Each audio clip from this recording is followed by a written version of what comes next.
My name is Peter Bloomfield, and I'm a first-year student at University of Santa Monica.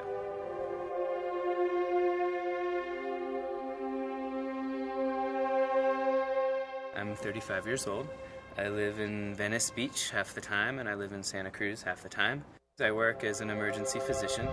While I'm in Santa Cruz, I'm mostly working, and while I'm in Venice, I'm exploring myself, mind, body, spirit, and that includes doing a lot of yoga. It includes doing a master's in spiritual psychology.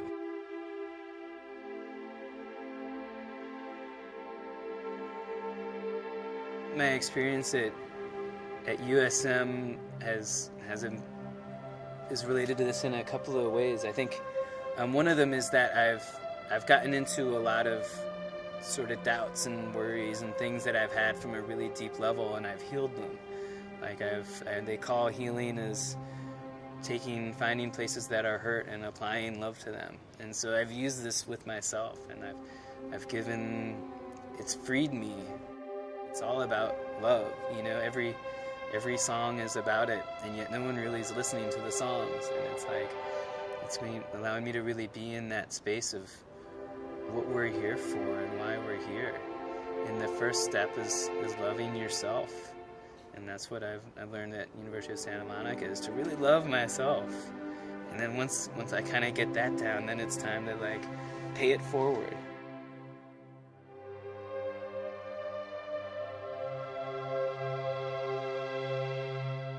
Before going to University of Santa Monica, I can remember many times in my life where there have been situations where I've noticed, there's something, where I could help. And I want to help, but I'm not going to help.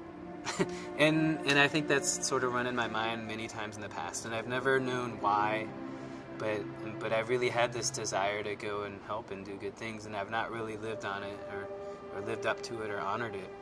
And I think one thing at University of Santa Monica has taught in me, and that I've really, really come to embrace, is the self-honoring. And the idea of that is, if I'm feeling something, there's a reason for it, and let's flesh it out and go with it. And so I was just feeling this really powerful thing with Haiti, and I really wanted to go, and I'm like, well, what is the self-honoring thing to do? Let's do this thing.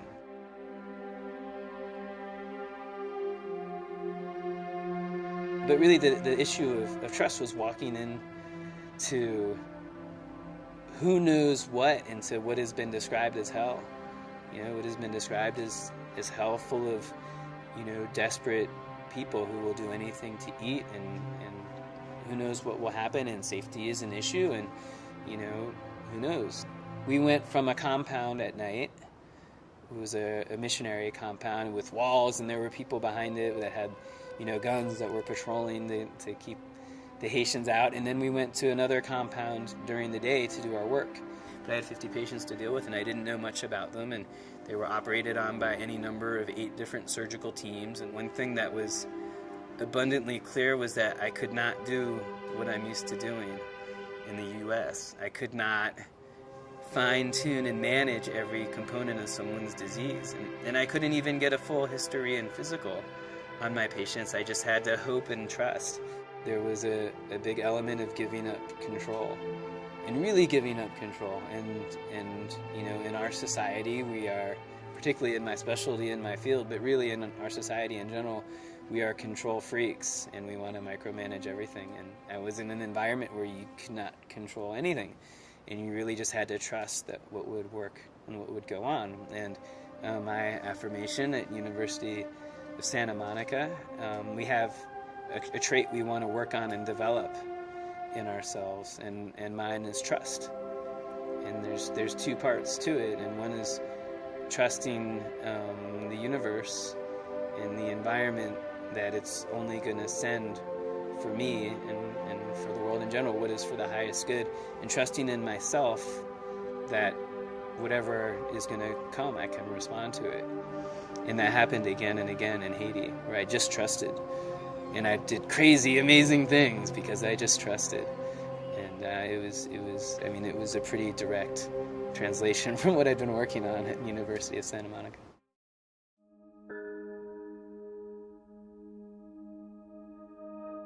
More than anything, it was just being present and being completely confident and sure I could handle whatever was coming. There was a young girl who was probably 14 who had a terrible injury to her leg, and we were taking down her dressings to take a look at it and to put on new dressings, and she suddenly got freaked out and she got scared and she started screaming and whatever it was, I don't know what it was, but something triggered something in her and it was her moment to freak out. Typical medical care calls for a shot of some kind and a chemical to calm someone down so that you can do what you need to do. And for whatever reason, I wasn't even involved with it, but I kind of came over and I just took her hand and I kneeled down at the side of her bed and I was just looking into her eyes and telling her in my broken Creole French to just breathe deep, and just made a space with her where it was just me and her, and I was sending her love and support. And over like 15 or 20 seconds, she just calmed down and it just passed. And whatever it was, I don't know what it was, but we wrote it out together.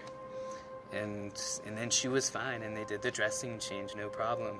So a couple days after that, I was signing out my patients to a new doctor's. A whole bunch of doctors had come in, and I was saying my goodbyes, and there was a woman who was in the same tent across the way, and I was saying bye to her, and she's kind of a big matronly woman, and she just grabbed me, and she wouldn't let me go, and she was hugging me and kissing my cheek, and she was saying something in Creole. I had no idea, but one of the translator told me that she was saying, wow, you really cared. You really cared for us. And like other people will hear that, but you were like really caring and loving us. And you're a great doctor. And she was talking about the little girl and that thing that she'd seen. And so it was like, there is that part in me and that part in all of us that really just cares and loves for each other. And I've been so afraid to give voice to it and let it out. And clearly there was a situation where I had let it out, and instantly everyone could see it and know it.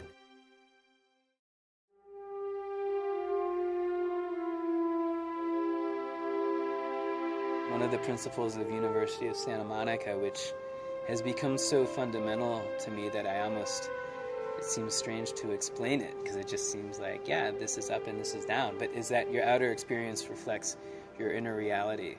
And what that means is if I go to Haiti from a place of love, I'm going to meet love there. And if I go to Haiti from a place of fear, I'm going to meet something that will engender fear.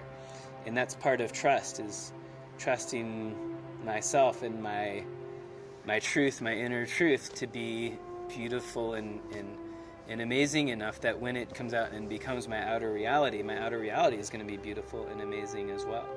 That was the experience I had. Yeah, everywhere I went, the people were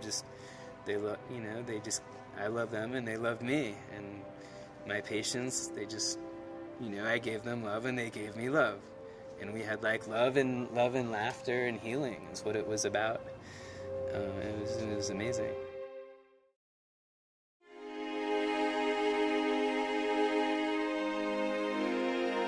Having seen what amazing things I can do, I have this image of myself that I grew up with, where I was sort of a screw up and would never get it right and would always mess it up, and that was what I was born into. That was my role. And the hardest thing for me, and it has been hard coming back from Haiti and looking back, is to realize, wow, I can really do amazing things.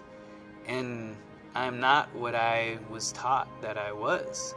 I'm actually, amazing, and I have just this amazing potential, and I'm getting it in a body level, and there's like a little battle going on inside of me, and it's the old parts of me that have been bringing me down, that are speaking through my family or whatever outside sources.